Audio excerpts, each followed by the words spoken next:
Mbate isot la kurza ujajahu Famasi akalwacher papa Mbate wangza fana chochakahu Mola varenga mitaka chaka Dewizona tamnai mankaleo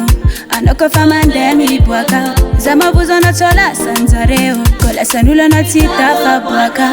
Adudu Azamenga ting dudu Tiakulwacha na deza Sarupera zamenga ching za kwa jalouze Za jalouse Fotun tiakwa no baby boo Komisa mangpan Ambara zare tiakwa no point c'est tout Za jalouse dudu Za jalouse Za jalouse dudu Za jalouse Za jalouse dudu Za jalouse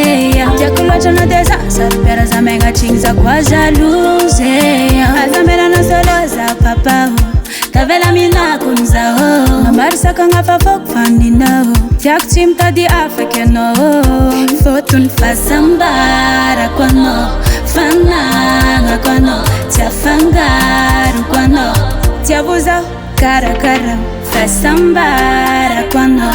Fananga kwano Zati mila ulu avan kwa chonahu Love ntikaru kara sikin pare Mama mfatima lau lau Adudu Azamenga ching dudu Za jalouse dudu Za jalouse Za jalouse dudu Za jalouse Za jalouse dudu Za jalouse Tiakulwacha na deza Sarupera zamenga ching za kwa jalouze Za jalouse dudu Za jalouse Za jalouse dudu Za jalouse